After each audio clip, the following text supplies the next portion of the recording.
kan damage mereka ini lebih ke arah damage yang terlalu gede tapi bisa konsisten terus menyerang. Tinggal goldnya di siapa, menurutku di situ kita mau juga bisa. Wah, oke agak susah ya sih sebenarnya. Ini main aman kayak main Beatrix Main Beatrix juga oke. atau Moskov. Kalau Moskov ya. Ya buat seenggaknya pegang net jauh, tabrak belakang, jauh depan. Oh ya itu bisa sih buat pilihan setup lainnya. Tapi ya ngelihat dari pilihannya, menurutku antara Cloud, Beatrix, Moskov itu sih. Tiba-tiba ada Granger ya. Itu magic di luar. Tetap Granger ya. Tapi Beatrix sendiri ya akan bermain dengan adanya Valentina. Yang akan berada dari pilihan ini. Oke, Valentina mid lane kita balik dengan Beatrix.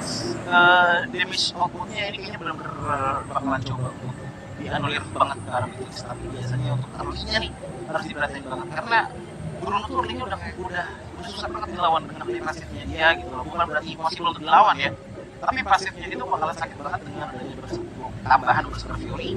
Dan biasanya kalau Beatrix juga minimal satu legend shot dulu lah, baru dia bisa benar-benar merasa. Tapi dia YG nomor terakhirnya mereka tidak ada mobil badan lagi bisa banget seperti contohnya Tigreal, apalagi dengan main dua fighter dari Nightmare Force atau mungkin pengen ngambil support Florin juga masih oke. Kayaknya butuh badan sih ya. Pick aja yang akan diambil bermain secara pick off suppress nih. Yang buat harusnya nantinya mungkin targeting utama makanannya dulu di depannya. Ini main early juga sih ini dari kedua belah tim harusnya ya. Ngeliat dari goldnya juga bukannya bener-bener healing banget. Jadi ya agresivitas seperti apa yang akan dibawakan secara pattern farming harusnya Alpha dan juga Nolan ya saling ngejar-ngejar. Betul. Tapi aku melihat difference-nya ini ada di setup-nya teman-teman Nightmare. Mereka tuh bener-bener kayak bakalan nge-harass banget bagian depannya. Mereka bakalan main all out banget di arah frontline-nya. Tapi perbedaannya dengan dari tim BFYC adalah mereka punya setup hybrid.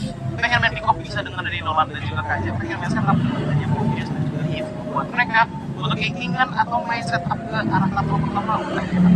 Ya, dan aku lihat dari segi draftnya punya kekuatan yang hampir sama ya. Iya. Jadi ya tinggal eksekusinya akan seperti apa, siapa yang akan bisa jauh lebih agresif dan memanfaatkan early powernya karena kita akan langsung melihat game yang pertama, match yang pertama juga di hari ini sebagai pembukaan babak wildcard dari M6 World Championship. Yes, so ini dia untuk match pertama kita, game pertama permainan antara DFYG melawan Nightmare Esports. Yes, dan ini dia perbedaan dari secara head-to-head antara kedua belah jungler.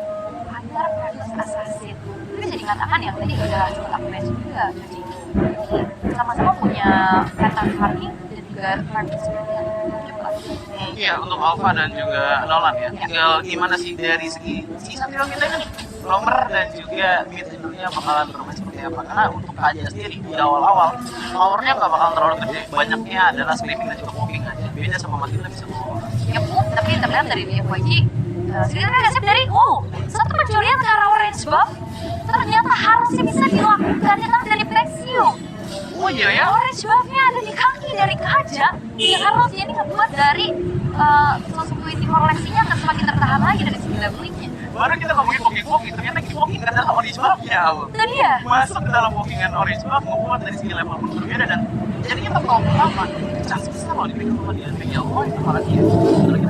Iya, dan bahkan Jasmine ini nggak dikasih sama sekali space untuk memberikan zoning out, ngasih pressure, maupun secara poke damage. Harusnya Matilda akan jauh lebih besar dibanding Kaja. Cuma dengan pukul level, pukul rotasi juga sekarang, buat dari Nightmare Esports agak sedikit tertahan di pergerakan. Iya, apalagi untuk ya lihat tuh glitch-nya dari Yuan. Dia cuma ngebuka void kristal aja itu bisa nyampe ke arah belakang dan emblemnya pun di awal-awal dengan adanya Rapture di Nolan dan juga Eve menurut gue karena untuk Valentina power early-nya ada tapi body damage lebih karena leveling menurutku. Yes, dan setup objektif ya telah dilakukan oleh DFYG dengan adanya pemain sudah mulai maju lagi ke LPJ, namun kali dengan fracture tuh ini koleksi pun harus hilang dan bahkan dengan dipajat Jasmine gak bisa kemana-mana, keuntungan besar diraih oleh DFYG.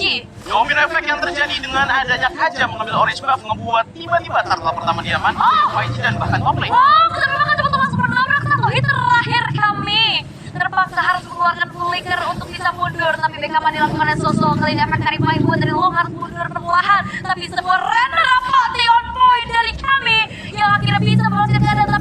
Judgment hadir untuk bisa mendapatkan satu buah kompensasi di mana kami yang akan jadi pertukaran antara kedua belah dunia ini. Pertukaran demi pertukaran terjadi dari Tapol hingga Gold Killer yang sama-sama ditukar. Tapi menurutku ini bakal menjadi informasi yang sangat baik untuk Nightmare mengingat bahwa tadi Soso berhasil membantu kami mendapatkan satu poin kill pertamanya. Seenggaknya untuk di Gold Lane ini masih titik yang seimbang, tapi tidak untuk Jomi ini. Jadi ngeri. Sekarang juga ada bakal keluar lagi dengan zoning juga. Dan ya, saya tekan untuk masuk lagi fracture menyambut satu Modifa Judgment yang begitu on point. Jasmine tidak segan-segan dimakan. Apa? Ternyata jauh untuk bisa menjangkau dari keberadaan sekarang. Ya, dan seperti yang tadi dikatakan oleh Raul ya, dengan physical fighter yang biasanya bisa maju tapi nggak bisa pulang. Ini benar-benar lumayan bergantung lah untuk di early game dari Tunizi Koneksi bisa bermain dengan agresif gitu loh. Tapi gangguan datang, balik lagi Tunizi Koneksi. Iya, dan Xiaomi ini bakal jadi satu komandan perang terusnya ya. Karena dari ini paling depan juga untuk mengganggu. Di depan ya, sekarang di FYG udah gak segan-segan untuk makan di depan. Gimana nih Justin, terus juga tadi udah mulai akan masuk ke nanti informasinya. Dan kamu udah selesai sekarang dengan hasil. Ya, dengan satu Hasbro seenggaknya durability bertambah dengan sangat banyak untuk apalagi dengan ada kontribusi tangan, ditambah skill dan buat tidak lagi untuk orange buff sama sekali nggak dikasih.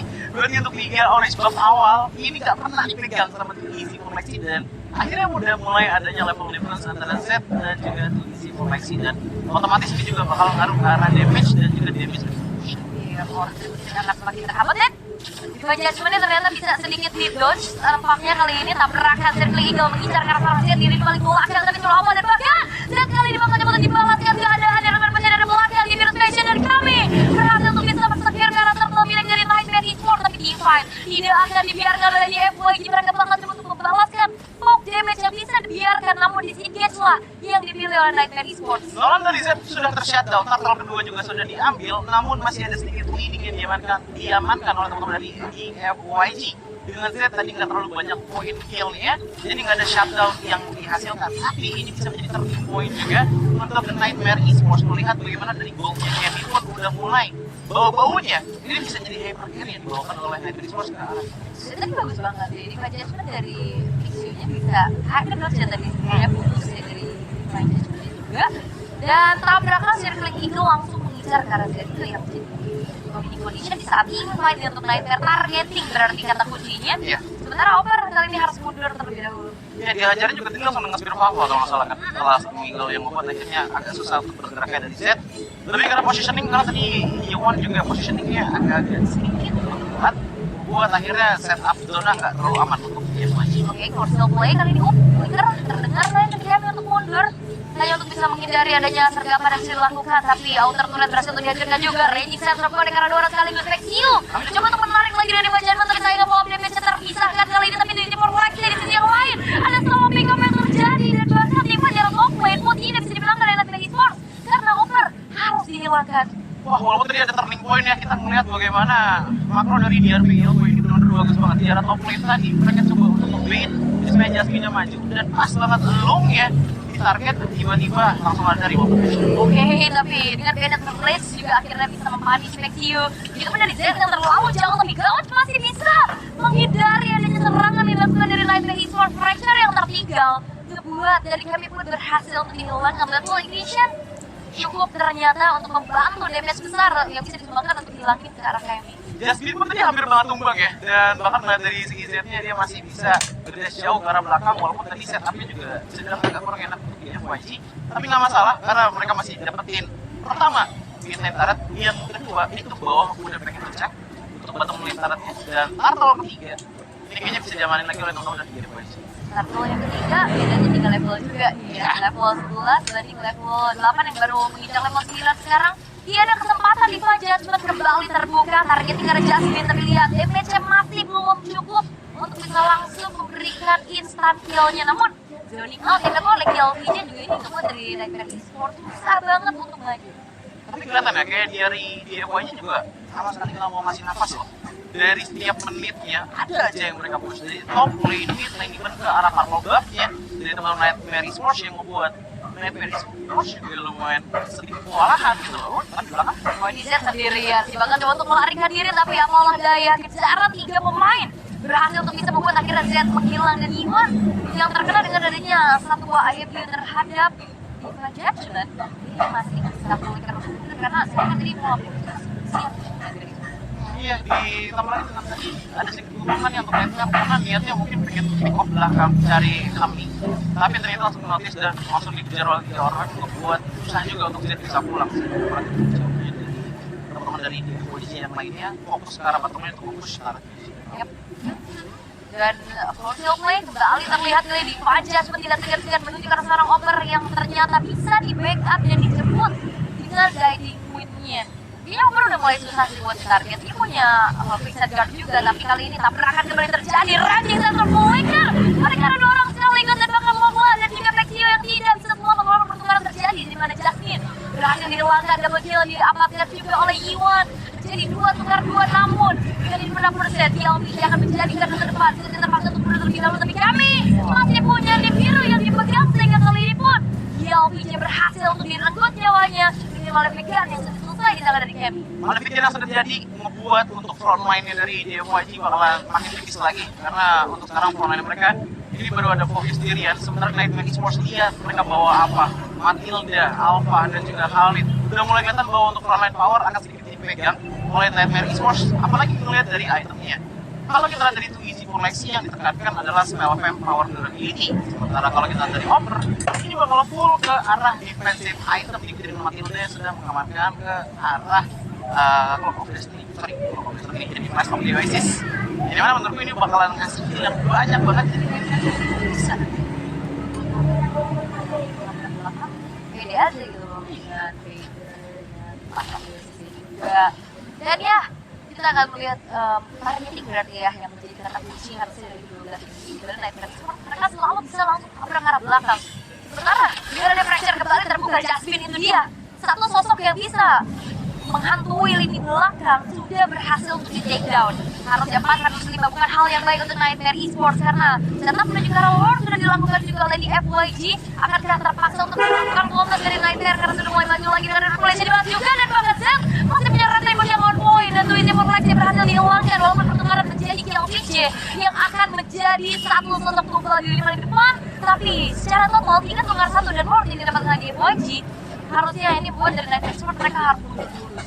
Ini next Zed sih tadi udah bedain quantity dari teman-teman Nightmare Esports dengan hilangin Matildanya. Ini tadi bisa pulang dari Nightmare Esports, even Alpha-nya tadi masuk depan sana nggak ada jalan pulang sama sekali. Dan dengan tidak adanya Matilda, ya otomatis hiding pun nggak bisa dijalankan.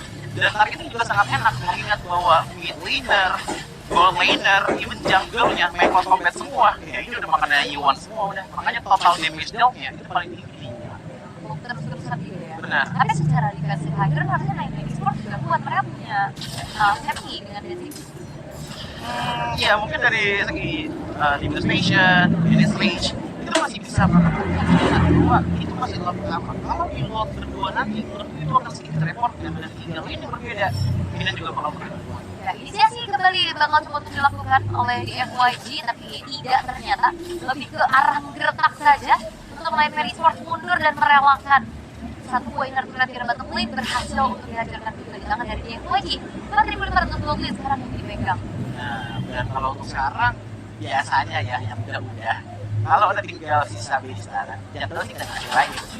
Jungle udah dipegangin oleh tim lawan dan kami pun walaupun dari segi power yang jadi hyper carry untuk sekarang ya, tapi ini dia masih smart juga gitu loh untuk belum dan sekarang udah sedikit juga dan tanpa sebelum dengan Malefican juga sudah di tangan sama dengan Super Fury damage kritikalnya ada, penetration juga ada gitu loh, apalagi untuk penetration ke arah ini Khalidnya gimana menurutku defense yang mungkin akan diikut tapi Omnical di tangan dari Khalid menurutku bagus banget karena otomatis ini import di belakang sama mobilnya iya Dari arah bagian SC juga sama bisa dengan bisa guardnya juga karena sebenarnya recall biasanya ya typically dari sosok kali ini juga namun masih terlihat untuk Nightmare Esports mereka tidak bisa melakukan hal yang lebih banyak selain menunggu reaktif yang bisa dilakukan karena susah juga nih mau ngecek arah rumput ini ada Vexio dengan super effect yang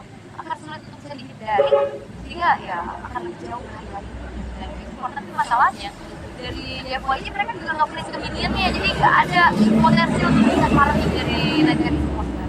Jadi tutup banget resource-nya ya, ini udah nggak dapet, jam gelasnya juga udah kosong, ini jadi kayak tinggal nunggu waktu lah untuk lord kedua diamankan. Tapi wow, Iya, Big Seal terpaksa harus flicker untuk mundur terlebih dahulu, tapi setidaknya Orange Buff masih bisa dimiliki juga oleh sisi Fortnite ini walaupun Sosol ini udah nggak bisa sih menahan damage yang bisa disumbangkan juga oleh lu karena critical damage-nya udah gede banget tadi. itu satu tendangan bola api 1,5 bar HP sudah menghilang di Sosol ya, dan Sosol punya 4 bar HP itu. 3 hit udah bahaya banget, tapi Lord tetap di kontes ya. Enggak sih, kayaknya berbahaya ya, bener-bener high risk high reward, tapi kayaknya risknya jauh lebih tinggi. Jadi ada bahkan kayaknya mau coba untuk kontes pun gak dikasih jalan oleh dia. Ditutup semuanya, apalagi rumput seperti dikatakan oleh Aul, nggak ada yang aman karena dengan tipikal Nolan, late game, Little Ignition. Tadi aja kita melihat Jasmine tuh sekalinya ditarik, even tarikannya belum selesai itu udah cuma dulu. Apalagi dengan adanya kami, apalagi dengan adanya Sosol, even Sosol tadi mentah-mentahan damage yang diterima dari Lung itu udah terlalu besar sih, udah high damage banget dari DFYG. Apalagi untuk defensive strat mereka itu bukan dari tebalnya Fovio saja, tapi dengan setupnya dari DFYG. Yap, dan kayak gak ada yang bisa split push juga gak sih? Iya. Ini benar-benar minimal harus main 3-2 dengan backupan yang bisa dilakukan sama Jasmine. Sementara kali ini pressure telah dipegang oleh DFYG untuk bisa menghancurkan satu buah base turret, tapi Battle Range-nya terbuka, Lord-nya masih baru masuk di arah base mid lane-nya, sehingga tidak akan clear cepat. Kali ini yang bisa dilakukan oleh Nightmare Esports, mereka akan menunggu terlebih dahulu, tapi River Manipulation akan pop-up dari paling belakang. Lord-nya masih bisa di-clear perlahan, dan di FYG mereka akan berfokus dulu nih karena base turret dari bottom lane. Wah, ini angle dari Eve aku suka banget sih, dia nutupin mid dan juga bottom lane turretnya, jadi pas dibawain Z minion di bottom lane itu susah juga untuk maju. Bisa sih sebenarnya clear sama Kemi juga, tapi yang dikatakan oleh Aul tadi, ada penetration dibuka agak sedikit early tadi Aul ya, untuk di area top lane, jadi untuk defensif agak sulit mempertahankan satu base turret yang dimiliki oleh Nightmare Esports. Dengan damage taken dari Oper juga 90.000 angkanya, angka yang sangat besar banget, tapi ya wajar ya, karena dengan tipikal 2 fighter otomatis bakalan banyak banget itu. Nah itu dia, satu buah kejutan yang memang Nightmare Esports mereka udah buyar banget sih. Flicker Riva Judgment menuju ke arah sana, Jasmine killing spree diamankan oleh Z, dan siapapun yang ada di paling depan gak aman kayak tadi. Oper benar-benar masuk ke area rebutan yang ada 2 orang, dan targeting dari DFYG mereka tahan. Mereka nggak mau untuk inisiasi karena Oper, karena gak akan bisa langsung instan juga. Dan bahkan kali ini team fight kembali terjadi. Sekarang Alpha-nya connect, tapi Desi Forlex hanya menyerahkan nyawa jadi paling depan, dan kami harus mundur terlebih dahulu. Damage besar telah bisa dikeluarkan dari Love dan fokus karena base-nya kali